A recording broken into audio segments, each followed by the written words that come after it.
यात्रा शुरू हुई थी तो हमारे जो प्रेस के मित्र हैं उन्होंने कहा कि केरला में अच्छा रिस्पांस है, उत्तर भारत में यात्रा को रिस्पांस नहीं मिलेगा, महाराष्ट्र में, कर्नाटक में नहीं मिलेगा। कर्नाटक में बीजेपी की सरकार है, कर्नाटक पहुंचे तो केरला से बेहतर रिस्पांस कर्नाटक में मिला। फिर मीडिया ने कहा कि भाई कर्नाटक में मिल गया रिस्पांस, महाराष्ट्र में नहीं मिलेगा। मेरा महाराष्ट्र पहुंचे, कर्नाटक से बेहतर रिस्पांस। उसके बाद कहते हैं मध्य प्रदेश में बीजेपी की सरकार है, नॉर्थ इंडिया है, वहां पे तो सवाल नहीं उठता, वहां पे लाखों लोग आ गए बाहर सड़कों पे, गांव के गांव, शहर के शहर बाहर आ गए। फिर कहते हैं हां मध्य प्रदेश में रिस्पांस मिल गया, हरियाणा में नहीं मिलेगा। और हरियाणा ने बाकी सब प्रदेशों को दिखा दिया कि हरियाणा क्या है और हरियाणा क्या कर सकता है।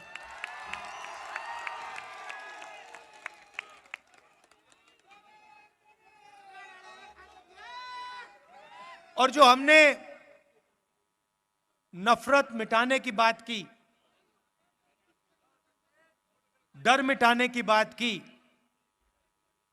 वो सचमुच हमें इन सड़कों पे आपने दिखाया है। इस यात्रा में किसी ने गलत तरीके से किसी से बात नहीं की। कोई गिरा, चाहे हिंदू हो, मुसलमान हो, सिख हो, ईसाई हो, मैंने अपनी आंखों से देखा। जैसे ही गिरा, यात्रा ने उस व्यक्ति को अपने गोद में लिया। किसी ने नहीं पूछा भाई तुम हिंदू हो, मुसलमान हो, सिख हो, ईसाई हो, कौन सी जात के हो, ना। जैसे ही कोई गिरा वैसे ही पूरी यात्रा ने, हिंदुस्तान ने उसको अपना माना, उसको उठाया, पानी पिलाया, अगर पट्टी की जरूरत थी पट्टी की, और फिर कहा चलो चलो हमारे साथ चलो। यह आपने दिखाया हमें, और यह नई चीज नहीं है। यह आपका जो प्रदेश है, यह सदियों से देश को यही दिखा रहा है। महाभारत की जमीन है, कौरव पांडवों की जमीन है। जो उस समय लड़ाई थी, बात लोगों को अभी समझ नहीं आ रही है, मगर जो उस समय लड़ाई थी वही आज लड़ाई है। लड़ाई किसके बीच में है?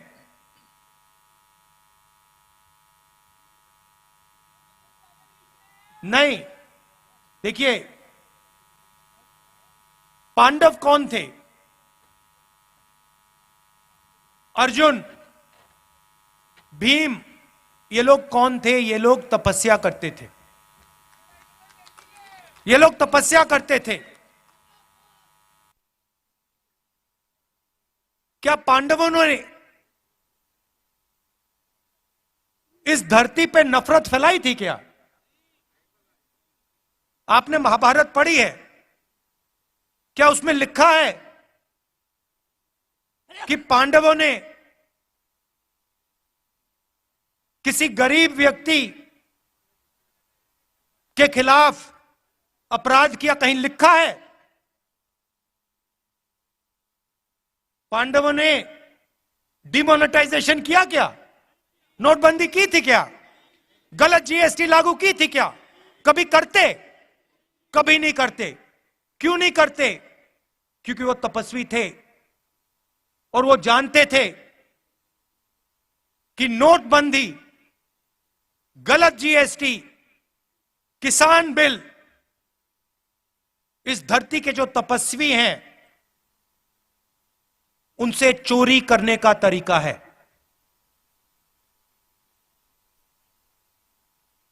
एक तरफ तपस्वी थे, 5 थे, दूसरी तरफ संगठन था। एक तरफ 5 तपस्वी और भीड़, उनके साथ पांडवों के साथ हर धर्म के लोग थे।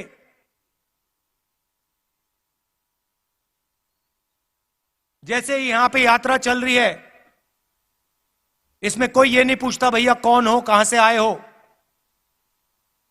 मोहब्बत की दुकान है ये।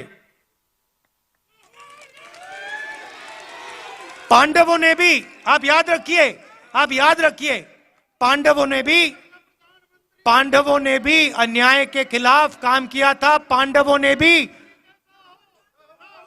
ने भी नफरत के बाजार में मोहब्बत की दुकान खोली थी। देखिए पुलिस वाले सिर हिला रहे हैं, देखिए मुस्कुरा के सिर हिला रहे हैं पुलिस वाले, समझते हैं ये। भैया कैमरा इस साइड मत दिखा देना, फंस जाएंगे। गलती से भी मत दिखा देना। कौरव कौन थे भैया? कौरवों के हाथ में 21वीं सदी के कौरव बता देता हूं। 21वीं सदी के कौरव हाफ पैंट, खाकी हाफ पैंट पहनते हैं, हाथ में लाठी लिए होते हैं और शाखा लगाते हैं। उनके साइड में, उनकी तरफ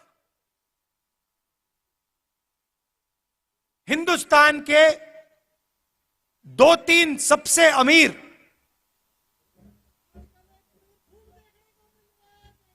अरबपति कौरवों के साथ खड़े हैं। भाई और बहनों, नोटबंदी किसने करवाई? गलत जीएसटी किसने लागू की? किसके लिए की गई और किसके खिलाफ की गई, ये आप समझिए। नोटबंदी, गलत जीएसटी नरेंद्र मोदी ने जरूर साइन किया, मगर नरेंद्र मोदी जी की शक्ति ने गलत जीएसटी, नोटबंदी नहीं लागू करवाई। हिंदुस्तान के 2-3 अरबपतियों की शक्ति ने, इन्होंने प्रधानमंत्री का हाथ चलाया। मानो ना मानो, आपको देखने को मिलेगा उस समय के अरबपति पांडवों के साथ खड़े थे क्या? अगर खड़े होते तो पांडव जंगल में क्यों बैठे थे? पांडवों को घर से क्यों निकाला? क्योंकि उनके साथ अरबपति नहीं खड़े थे, मगर उनके साथ इस धरती की जनता, इस धरती के किसान, इस धरती के मजदूर, इस धरती के गरीब, इस धरती के छोटे दुकानदार, इस धरती के स्मॉल और मीडियम बिजनेस सब खड़े थे। ये देश, भाइयों और बहनों, ये देश तपस्वियों का देश है। मुझे कहा जाता है, मुझे किसी ने कहा आप 3000 किलोमीटर चले। मैंने उससे कहा तो क्या हुआ? मैंने क्या बड़ी बात कर दी? अगर आप जाओ और इस देश के किसी भी किसान से पूछो, भाई पिछले 4 महीनों में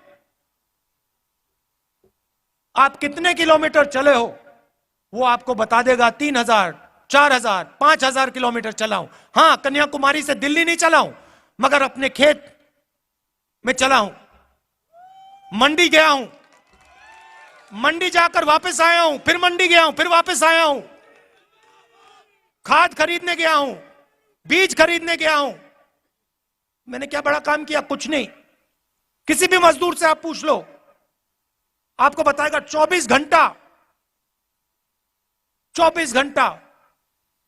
मैं सर पर बोझ रख के आगे पीछे आगे पीछे आगे पीछे चलता जाता हूं। वो ये जो घड़ी है ना फिटबिट वाली, ये जो मैं पहना हूं, जो किलोमीटर दिखा देती है, वो नहीं पहनता है।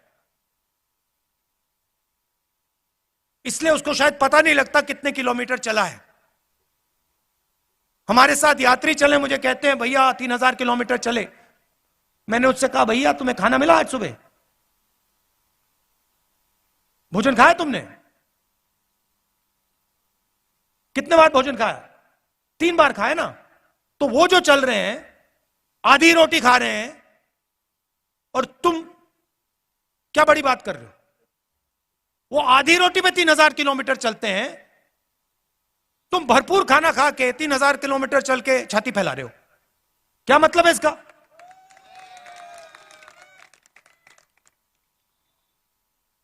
फिर ये मेरी टी शर्ट के पीछे पड़ गए।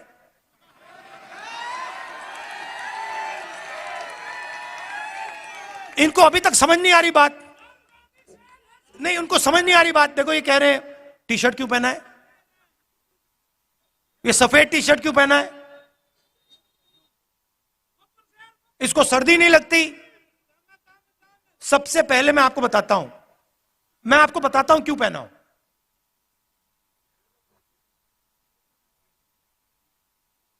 यात्रा शुरू हुई, केरला में भयंकर गर्मी, ऐसा लग रहा था भैया टी शर्ट उतार दो। मतलब उसमें पसीने आ रहे थे, ह्यूमिडिटी बहुत थी। केरला में काफी मतलब गर्मी लगी। फिर मैं मध्य प्रदेश में गया, थोड़ी ठंड होने लगी, थोड़ी सी, मतलब ज्यादा नहीं। सुबह सुबह क्या हुआ, 6 बजे हम निकलते हैं। सुबह सुबह 3 गरीब बच्चे मेरे पास आ गए, फटी हुई शर्ट थी। और जब मैंने उनको ऐसे पकड़ा, हाथ लगाया फोटो के लिए, फोटो लेना चाहते थे, एक इस साइड और एक साइड लड़कियां थी, एक इस साइड एक इस साइड। जैसे मैंने उनको पकड़ा, वो कांप रही थी, ठंड से कांप रही थी। और फिर मैंने देखा पतली सी शर्ट थी। उस दिन मैंने निर्णय ले लिया कि जब तक मैं नहीं कांपूंगा मैं टी शर्ट पहनूंगा। जब कांपना शुरू हो जाएगा, जब मुझे अच्छी मतलब ठंड लगने लगेगी, जब जबरदस्त कठिनाई होगी, तो फिर मैं स्वेटर पहनने का सोचूंगा, मगर उससे पहले नहीं करूंगा।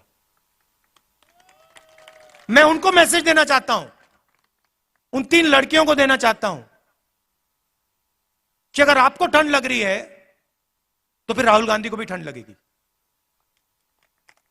जिस दिन आपने स्वेटर पहन लिया, उस दिन राहुल गांधी स्वेटर पहन लेगा। नहीं नहीं नहीं, यह बात मत बोलो, ये फिर से आप गलत बात बोलना शुरू कर दो। महात्मा गांधी नहीं हूं मैं। आप नहीं, सुनो, ये मेरे जैसे इस देश में करोड़ों लोग हैं, ठीक है, करोड़ों लोग हैं। यहां पे क्या हो रहा है, यहां पे काम कोई कर रहा है, तपस्या कोई कर रहा है। जैसे मैंने पांडवों की बात की, यहां पे युद्ध हुआ था, हजारों लोग मरे थे। वो क्यों हुआ था? क्योंकि उस समय हिंदुस्तान में जो काम कर रहा था, जो तपस्या कर रहा था, उस समय किसान थे, मजदूर थे। आज किसान हैं, मजदूर हैं, छोटे व्यापारी हैं, स्मॉल और मीडियम बिजनेस चलाते हैं। आज हमारे पास माइक्रोस्कोप बनाने वाले लोग आए, आप बनाते हैं, मैन्युफैक्चरिंग है, देखो इनकी 100-200 लोगों को ये रोजगार देते हैं। ये तपस्या करते हैं 24 घंटा। कोई माइक्रोस्कोप बनाता है, कोई यहां पे पोल्ट्री फार्म चलाता है, कोई खेती करता है, गन्ना उगाता है। ये तपस्वी है देश के। और खाता कोई और है, और खाता कोई और है, और जो खाता है भैया वो तो दिखते भी नहीं है। उदाहरण देता हूं, प्रधानमंत्री बीमा योजना, आपके जेब में से पैसा निकलता है, आप देते हो, और हिंदुस्तान की सरकार आपका पैसा उसमें जोड़ती है। आप सुबह 4 बजे उठते हो, हम 6 बजे उठते हैं, आप 4 बजे उठते हो। 4 बजे उठने के बाद आप काम शुरू करते हो। आपके साथ खेत में आपके इतने छोटे छोटे बच्चे होते हैं, पूरा परिवार काम करता है। फिर तूफान आता है, आंधी आती है, बारिश होती है, ओले गिरते हैं, और फिर आप जाते हो बीमा लेने। कहते हो भैया चलो नुकसान हो गया, बीमा का पैसा तो भरा था। पता लगता है इंटरनेट पे आपको कंपनी नहीं मिलेगी, नाम नहीं मिलेगा, फोन करो कोई जवाब नहीं देगा। आपकी तपस्या कोई और खा गया। जीएसटी के बारे में बताता हूं, मजेदार बात मैंने सुनी।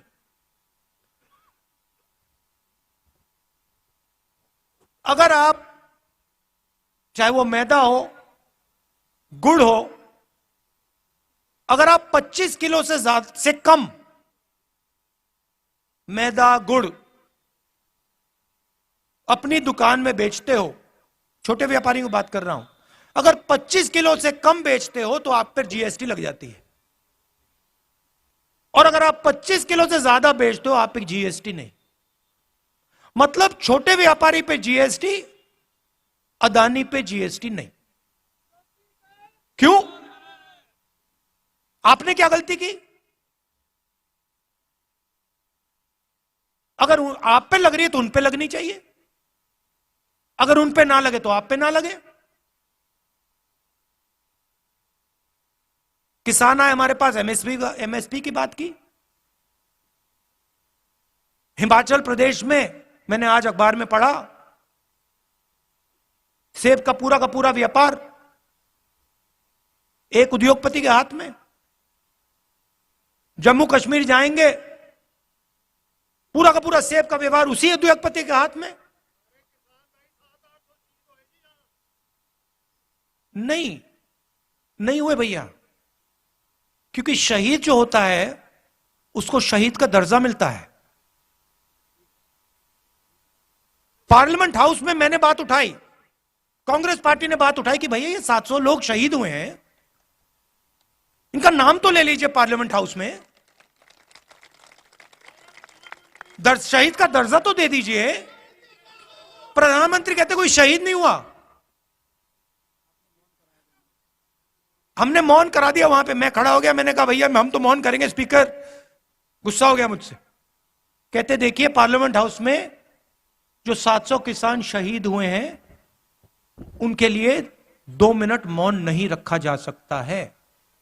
हम जानते हैं कि शहीद हुए,